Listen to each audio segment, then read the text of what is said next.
Bienvenue dans cette nouvelle édition du 12-15. Au sommaire, les élections législatives ont démarré ce matin sur l'île Maurice. Les électeurs choisissent par la même occasion leur chef d'État. La surprise pourrait venir de l'ancien Premier ministre Sierra Neru de Huguenot.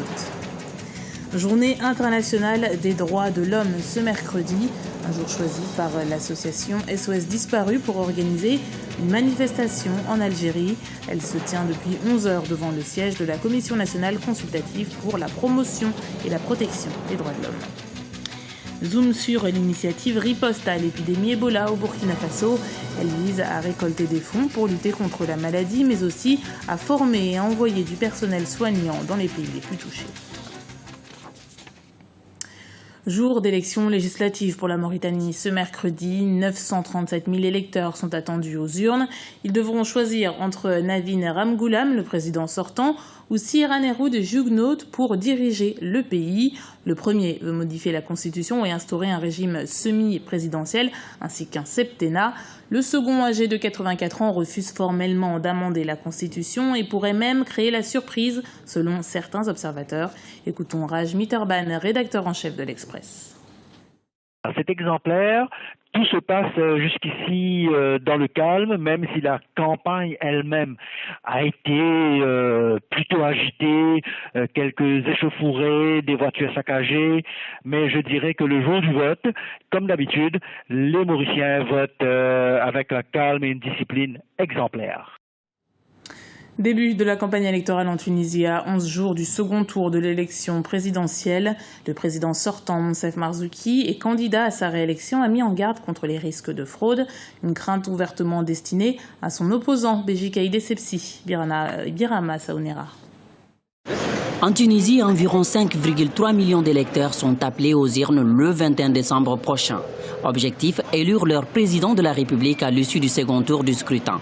Pour cela, les Tunisiens devront choisir entre le président sortant Monsef Marzouki et le leader du parti Nida Tounes, Béji Caïd Essebsi.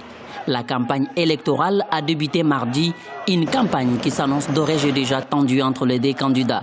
Les enjeux sont multiples et elle voit donc une bataille politique entre deux hommes que tout sépare, deux visions que tout sépare. Un vieux routier de la vie politique tunisienne, originaire donc de la bourgeoisie et sinon de l'aristocratie tunisoise, qui est Béji Caïd Essebsi, un homme dont la légitimité est absolue et dont le mérite n'est pas discutable. De l'autre côté, vous avez donc un vieux militant des forces politiques d'opposition, un vieux militant des droits de l'homme, originaire du sud de Tunisie, qui est soutenu vraisemblablement, clairement par les frères musulmans. Béji Caïd Essebsi et Monsef Marzouki ont respectivement obtenu 39,46% et 33,43% de voix à l'issue du premier tour du 23 novembre dernier. Chacun des deux candidats se prévaut de son expérience pour rallier le maximum de suffrages des électeurs tunisiens. Béji Caïd Essebsi a un atout évident, c'est son expérience, c'est probablement son âge qui peut être un handicap pour certains, mais un avantage en même temps. Il a été ministre de l'Intérieur du temps de Bourguiba, mais aussi un routier important du temps de Ben Ali, même s'il a corrompu depuis plus de 20 ans. C'est un homme qui a passé sa vie comme intellectuel de gauche à sillonner le monde avec des relations très fortes dans tous les univers. Sa légitimité comme militant des droits de l'homme courageux ne fait de doute pour personne. Il n'y a aucun doute qu'il doit plus s'inquiéter compte tenu de son alliance avec les frères musulmans. Le second tour de l'élection présidentielle aura lieu en Tunisie le 21 décembre 2014. Les Tunisiens résidant à l'étranger voteront pour leur part les 19, 20 et 21 décembre. Les deux candidats ont jusqu'au 19 décembre pour convaincre les électeurs. Rassemblement pacifique ce mercredi à Alger. Ce mercredi 10 décembre, c'est exactement la 66e anniversaire de la Déclaration universelle des droits de l'homme. L'association espère appeler au respect des libertés individuelles et collectives par les pouvoirs publics. L'organisme dénonce via communiqué des comportements autoritaires, des volontés d'étouffement ainsi que des restrictions à l'encontre des journaux indépendants malgré l'accession de l'Algérie au Conseil des droits de l'homme depuis plusieurs mois. Écoutons les propos du docteur Boga Sako-Gervais, président de la Fédération ivoirienne des droits de l'homme et la vie politique. On dit déclaration universelle. Donc en réalité, l'universalité est proclamée au niveau des droits de l'homme. Il n'y a plus de barrières. Il n'y a plus de barrières entre occidentaux et africains. Mais alors, du côté des Africains, il faut noter également que nous, les Africains ont d'abord marqué même un grand coup. Après la déclaration universelle, ils ont créé au sein de l'Afrique un autre texte qu'on appelle la Charte africaine des droits de l'homme et des peuples, parce qu'on avait besoin d'être indépendant dans les années 60. Donc ce texte-là est validé à Nairobi en 1981, et puis paf, les Africains ont maintenant leur texte. Maintenant, de la naissance donc de cette déclaration universelle, ou bien même de la Charte africaine des droits de l'homme, jusqu'à aujourd'hui, quels pas ont été effectués? Je dois dire que, s'agissant des droits civils et politiques, oui, à la naissance de la déclaration universelle, et même à l'adoption de la Charte en 81, la Charte africaine, oui, on avait pensé que les Africains avaient acquis leur liberté, leur souveraineté, leurs indépendances. C'est pour cela que nous-mêmes, les Africains, ont ajouté la déclaration et la Charte africaine des droits de l'homme et des peuples. Parce que les peuples africains veulent leur autonomie, leur souveraineté, leur indépendance. Et donc, au niveau des droits civils et politiques, il y a eu une avancée notable. Parce que les Africains se sont affranchis. Indépendance par-ci, indépendance par-là. Au niveau économique également, le problème est resté plutôt mitigé. Mais je voudrais dire qu'entre la naissance de cette volonté d'avoir des droits de l'homme pour l'homme africain et aujourd'hui, malheureusement, oui, très malheureusement, il y a eu une régression. Face à la propagation de la fièvre hémorragique Ebola qui a déjà fait 6928 victimes en Afrique de l'Ouest, les professionnels de la santé burkinabé viennent de lancer une initiative pour enrayer la maladie. L'opération comprend une collecte de fonds pour les pays touchés, mais aussi un envoi sur place du personnel soignant. Les explications de notre correspondant au Burkina Faso, Wendiam Valentin Compaoré. La Fédération des associations professionnelles de la santé privée du Burkina en aide aux pays touchés par le virus Ebola. Elle vient de lancer l'initiative Riposte à l'épidémie de maladies à virus Ebola dans l'optique de récolter des fonds. Ces fonds serviront à soutenir les pays déjà touchés.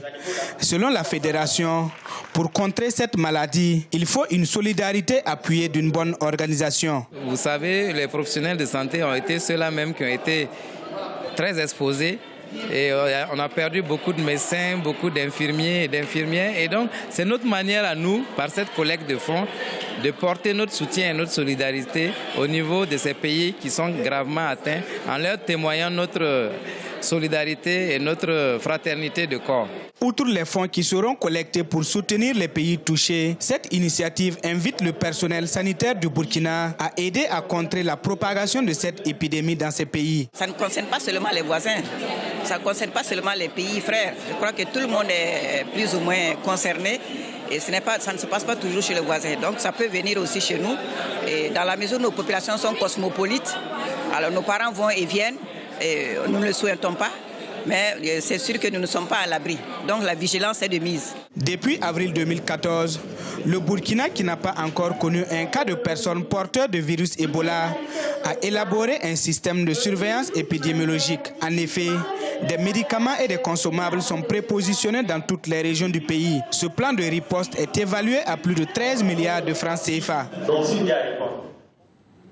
Depuis le 30 août, les habitants de Luanda, la capitale angolaise, bénéficient d'une nouvelle politique en matière de connectivité. Le réseau Internet leur est accessible gratuitement dans tous les parcs et places publiques. Selon le ministère des Télécommunications, chaque borne doit permettre l'accès à 60 personnes en même temps, soit une capacité de 28 000 personnes connectées chaque jour. Les précisions de Jacques Ambocard. Le pari de la connexion Internet pour tous n'est pas encore gagné en Angola, mais le gouvernement consent beaucoup d'efforts dans ce sens. Beaucoup d'espaces publics de la ville de Luanda bénéficient aujourd'hui de la connexion Internet gratuite. Nous sommes dans la cour du Centre national d'investigation, un lieu stratégique pour le gouvernement, mais ouvert au public. Ici, les jeunes, majoritairement étudiants, viennent profiter de la gratuité de la connexion Internet. C'est un projet salutaire dans la mesure où ça nous aide à nous connecter gratuitement, principalement nous les jeunes et les étudiants. Le vœu est que ceci soit répandu partout à travers le pays. Environ 200 à 300 jeunes profitent ici gratuitement de la connexion Internet chaque jour. Une aubaine qui permet d'économiser malgré les imperfections constatées. Penser à bien aménager et valoriser cet endroit, c'est aussi important afin que les internautes ici puissent quand même s'asseoir dans un endroit ombragé. Regardez, certains bancs ici sont sous le soleil. À travers la ville de Luanda, une vingtaine de lieux publics sont déjà dotés de la connexion Internet gratuite. Une bonne initiative qu'il faudra encourager car la demande de la population est encore très forte.